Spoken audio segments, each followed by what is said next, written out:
There was so much movement in the NFL over the first week of free agency. Let's break it all down. Here are the fantasy football winners and losers from this first week. One of the biggest winners is new Lions running back David Montgomery. Montgomery is going to a much better offense. He's going to be running behind a much better offensive line, and there's a clear void with Jamal Williams leaving in free agency. Now, Jamal Williams was awesome for the Lions, especially at the goal line. He had 33 attempts inside the 5-yard line, and that has to make you excited for David Montgomery, who had only 4 inside the 5 attempts this past season. Not only that, but Montgomery is a better pass blocker. He's a better receiver coming out of the backfield than Jamal Williams. That's not a role that Jamal Williams was trusted with this past season. And because of that, I'm projecting Montgomery to have more touches than Jamal Williams had last year and more opportunity in the receiving game than Jamal Williams had. Now, this brings me to the first loser of free agency, and that's DeAndre Swift. Now, the hope was that DeAndre Swift would be the 1A in this backfield with Jamal Williams leaving in free agency, but they swiftly replaced Jamal Williams with David Montgomery. I see what you did there. And with a running back who is capable in the receiving game.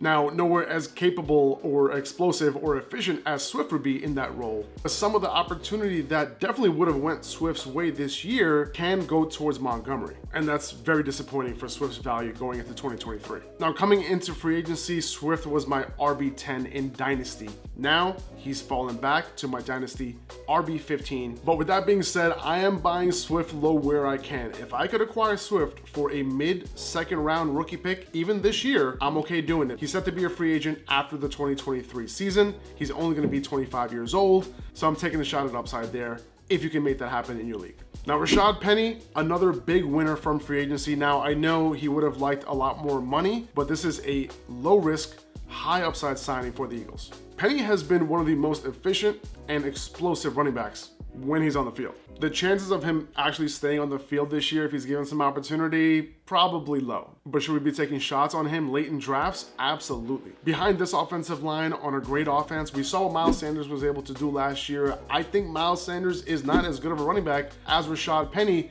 when he's healthy. Yes, the best availability is availability. That's not what they say. If Rashaad Penny can stay healthy, I think he could do more than Sanders was able to do last season.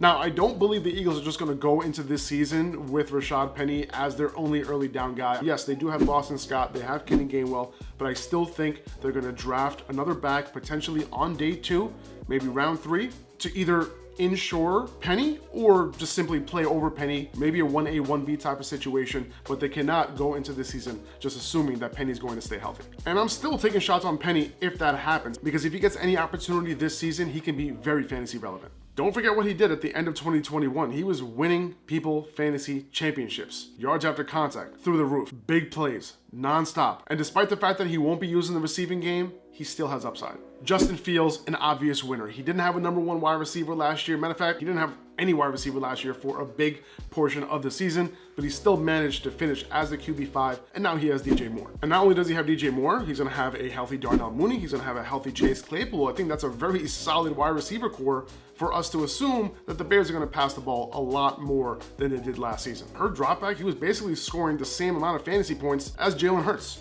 And now you add a new element to his game where he's going to be able to pass the ball more, throw more passing touchdowns. If Fields takes a further jump, imagine what kind of monster fantasy season he's going to have next year. Now, Juju Smith-Schuster is essentially replacing Jakobi Meyers on the Patriots. He's their number 1 wide receiver for now, but I'm pessimistic. If he can't get it done as the number 1 wide receiver with Patrick Mahomes, I don't think he's going to get it done with Mac Jones on an offense that doesn't really feature wide receivers in the first place. Now, Juju is a 20% target share guy. He's had a 20% target share each of the last 3 seasons. Usually, when a player moves from situation to situation, their target share stays relatively the same over a large sample size. So I don't expect him to walk into the type of target share that Jakobi Meyers was getting in New England. Now, can Juju be a fantasy wide receiver 3 next year, like a top 36 wide receiver? I think so, but he's not really the type of wide receiver that I'm chasing in drafts. Even if it's like later in the single-digit rounds, I don't think he has enough upside for me to chase. Now, I do like Jakobi Meyers as a player. I think he's a better wide receiver than Juju Smith-Schuster. Commanded a higher target share, 24% each of the last 2 seasons, which is pretty legit. But now he has to fight for targets with Davante Adams, somebody who will likely command a 30% target share once again.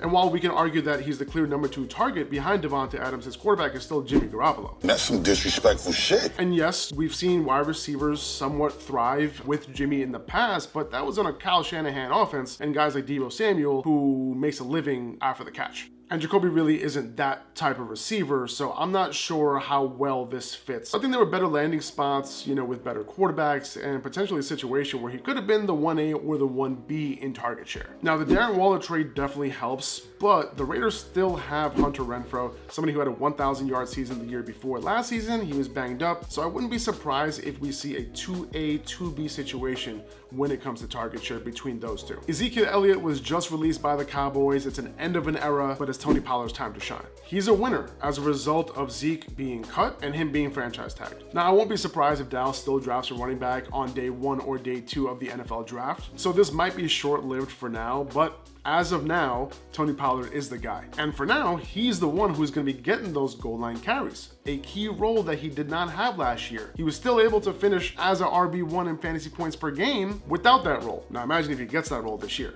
Look out. All right, our last loser is a pair of losers, Chris Godwin and Mike Evans. Now, the Bucs stayed true to their word and stuck with Kyle Trask and didn't get the quarterback upgrade that I hoped for. With all the options that were available, they only signed Baker Mayfield. Kyle Trask is a huge unknown at this point, and Baker Mayfield never helped any wide receiver achieve fantasy relevancy. Anyone drafting Mike Evans or Chris Godwin at this point is taking a shot in the dark. The Bucs led the NFL in pass attempts last season, and there is no way that's happening with either of these quarterbacks. Now, both these wide receivers are ballers, so there's no way I would say just to completely avoid them. There's going to be a price that I'm willing to pay despite the ambiguity of how they're going to do with either of these quarterbacks. At some point, you got to bet on the talent, but for now, there isn't a path to major upside with either of these guys.